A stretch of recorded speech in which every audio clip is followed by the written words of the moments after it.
মেয়েটার ডান দিকটা নার্ভের কাজ করছে না। আর 2015 থেকে ওর শরীরের একটার পর একটা প্রবলেম শুরু হয়ে গেছে। তারপরে ওর ব্রেনে যে আঘাতটা লাগলো, স্মৃতিশক্তি হারিয়ে গেল, ওখানে সেন্সলেস হয়ে গিয়েছিলো। তখন ছিল দীঘাতে।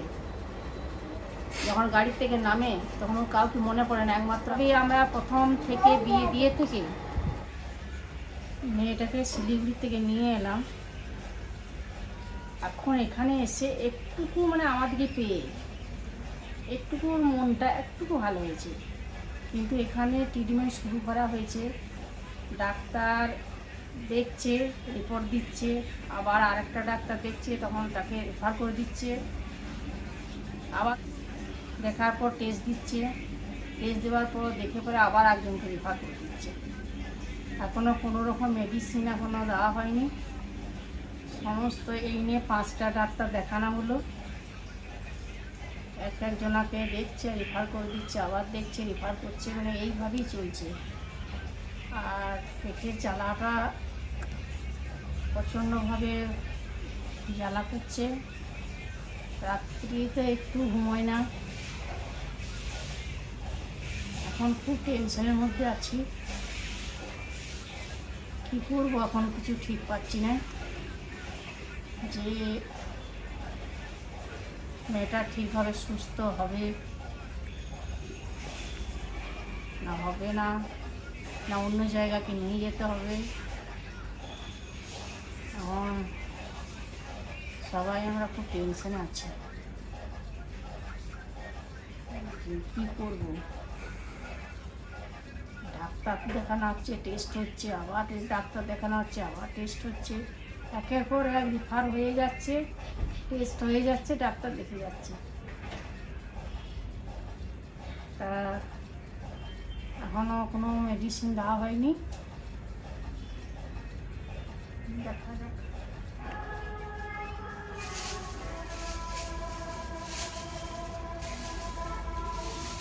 মেয়েটার ডান দিকটা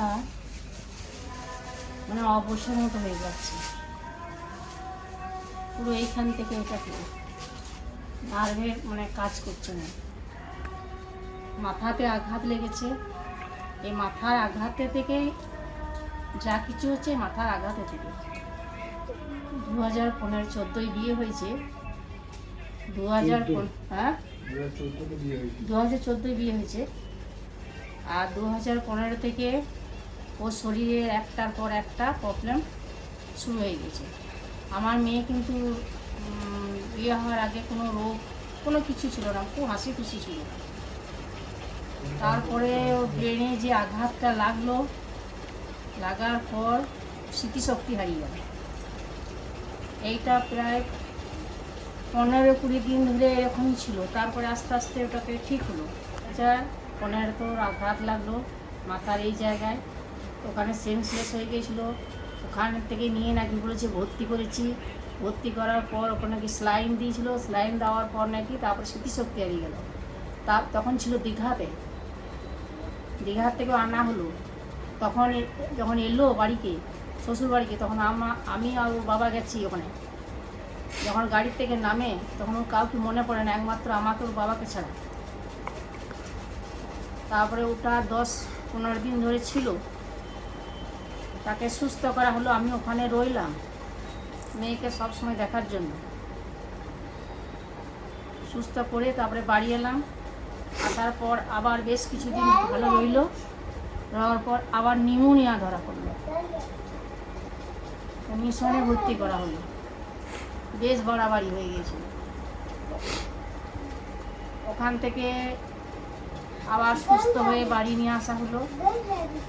এইভাবেই আমরা প্রথম থেকে বিয়ে দিয়ে থেকে সমানে এইভাবেই আমরা আছি ওর পাশে। এই একের পর এক হয়ে যাচ্ছে। আর এই আমরা প্রথম থেকে বিয়ে দিয়ে আমরা কি বলবো, এখানে কিছু বলার আর ভাষা নেই। সবসময় যদি মেয়েকে বিয়ে দেওয়ার পর তার মা বাবাকে যদি সবসময় তার মেয়ের পাশে দাঁড়াতে হয়, এর থেকে মেয়ের ভাগ্য আর মায়া বাবার ভাগ্য যে কতটা খারাপ বলে বোঝানো যায় না। আর কত মানে ঠাকুর আর কত আমাকে মানে দেবে, শুধু মেয়েটাকে নিয়ে আমি মানে কত সহ্য করবো আমি আর মেয়েটাকে নিয়ে। তো মা আর কথা বলতে পারছে না, এখন কিনে দিচ্ছে। তো বৃষ্টির আজকে লোয়ার একটা আপার একটা লোয়ার এন্ডোস্কোপি টেস্ট দিয়েছিল। তো এটা করার পর থেকে ও খেতেই পাচ্ছে না, খাওয়ার রুচিটাই হচ্ছে না। ফল এনে দিচ্ছে, সবই এনে দিচ্ছে, ডাবের জল আর কিছুই খেতে পারছে না, খেতে গেলে বমি হয়ে যাচ্ছে। ওর তলপেটটা প্রচণ্ড পরিমাণ ব্যথা করছে, জ্বলন করছে। ও মা বাবা প্রচণ্ড পরিমাণে চেষ্টা করছে ওকে হাসিয়ে রাখার জন্য, ওর যে কষ্টটা দূর করার জন্য। কারণ একমাত্র ওর মা বাবার কাছেই ও মানে পুরোপুরি খোলাখুলিভাবে কথা বলতে পারে, একটু মনটা ফ্রি হয়। এমনকি বাবা ঘরে রান্না করে না, কারণ রান্না করলে মানে নিজে খেতে পারে না ওই গন্ধটা। কিন্তু একমাত্র যাতে বৃষ্টি খেতে পারে, বৃষ্টি ওর বাবার হাতে রান্না পছন্দ করে, সেজন্য বাবা রান্না পর্যন্ত করছে যাতে ওর ভালো লাগে। ওর ভালো মন্দ যা খাবার সবই চেষ্টা করছে মোটামুটি কম বেশি। এখানে হোটেলে আছে, বুঝতেই পারছো রান্না পুরোটা হয় না, তাও চেষ্টা করছে। কিন্তু তাও বৃষ্টির কোনো খাওয়ার রুচি জিনিসটা নেই, খেতে গেলেও বলছে গলায় জায়গাটা ব্যথা করছে প্রচণ্ড পরিমাণে। তো আগের দিন একটা ফল খেয়েছিল, তো ওই ফলটা বাবার কাছে আবদার করছে, যাই আবদার করছে নিয়ে আসছে, কিন্তু নিয়ে এসে লাভ কী, ও তো খেতেই পাচ্ছে না। তারপরে ওর কি মানে ঘুমও হচ্ছে না রাত্রে সেভাবে, তোমাদের সেটা আগেও বললাম। ওই এখনও পর্যন্ত জিনিসটা লেগেই আছে, এখন পর্যন্ত ঠিক হওয়ার কোনো নাম নেই। যেহেতু ওর শরীরে এখন কোনো মানে মেডিসিন পড়েনি, শরীরে ট্রিটমেন্ট হয়েই যাচ্ছে, একটার পর একটা টেস্ট দিয়ে যাচ্ছে, আর রেফার ডক্টর করেই যাচ্ছে। মানে অ্যাকচুয়াল কী হয়েছে সেটা এখন বুঝতে পারছে না ডক্টর। তো তোমরা বলবে যে মেডিসিন কেন দিচ্ছে না, তো এখানে নিয়মটা আলাদা। ইভেন আমি রিকোয়েস্ট করলাম যে এত পরিমাণে পেন হচ্ছে, ও থাকতে পারছে না, রাতে ঘুম হচ্ছে, প্রায় 2 মাস হতে যাচ্ছে, কিন্তু ওর এখন পর্যন্ত শরীরে কোনো কিওর নেই। তো ওনারা মানে ওনাদিকে সবই খুলে বলা হচ্ছে, সব পুরোটাই বলা হচ্ছে। তো ওনারা একটা কথাই বলছেন যে যতক্ষণ না টেস্টের রিপোর্টসগুলো দেখবো কীভাবে ক্লিয়ার হচ্ছে, যে অ্যাকচুয়াল প্রবলেমটা কী হচ্ছে, বিভিন্ন ধরনের টেস্ট দিচ্ছে, তো ততক্ষণ আমি কোনো ওষুধ বা কিছু দিতে চাই না। কারণ কি, শিলিগুড়িতে জিনিসটা হয়েছিল, শিলিগুড়িতে যেই রিপোর্টগুলো করা হয়েছিল এত টাকা দিয়ে, প্রায় 12-15 হাজার টাকার মতো খরচা করেছিলাম। তো একটা রিপোর্টও ঠিক নেই, প্রত্যেকটা রিপোর্ট ভুল।